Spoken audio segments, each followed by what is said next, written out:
Guys, dahil ako walang content ngayon, ito na lang. Kasi pagka-out ko sa trabaho, pumunta ako ng Sugi Drugstore, guys. Kasi gusto ko tong kumain. Kasi parang nakakain na po ako nito. Talagang masarap siya. Kumbaga, parang na-miss ko ulit kumain ito. Ayan, bumili ako nito. I-try nyo na yung mga pupunta sa Japan nito, guys. Ang sarap nito. Promise. Ang sarap. Hindi kayo magsasawa. And da-diet kasi ako, guys. So, nagbalik loob ulit ako. Ganto. And siyempre yung gatas. O, diba? Gatas siya, guys. And ito, guys, dahil naubos na siya. Ito. Pangtanggal ng stress. And para masarap ang tulog. O, diba? Sabi ko sa inyo, yung mga pinupost ko dyan, guys, gumagamit din ako niyan. At dahil para makamura, ice cream. Dahil sobrang init na dito sa Japan, hindi pwede walang ice cream, guys. Kaya ganito na lang nasa box na nilagay ko. Apat ang laman niya, guys. Tignan natin naman sa loob. Nakakain na ako nito dati, guys. So, ganito siya, oo. So, ganyan siya. Nilagay ko na sa ref, guys. Baka matunaw.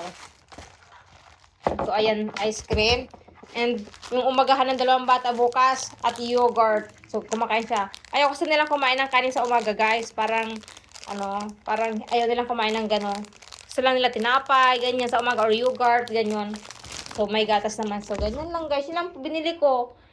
Ay, naubos na agad yung ang hirap talagang magtipid, guys, pag sa pagkain, no? Diba? Tikman ko na ulit to, guys.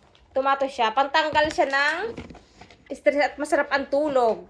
O, pantanggal ng stress.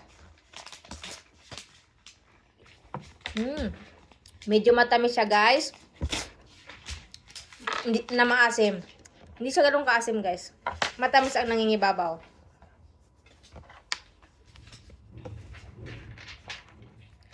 Pero guys, hindi siya ganun katamis. Nasakto lang. Kasi ang Japan, hindi masyadong mahilig sa matatamis. Pang ano siya ng stress, guys, and masarap ang tulog sa gabi, o, diba? Ang ganda na. Parang nag-model, guys. Joke lang. Basta totoo to, guys.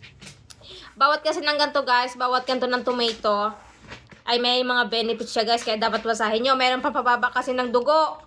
Kaya mag-ingat kayo. Ingatan, magpili ng masyado.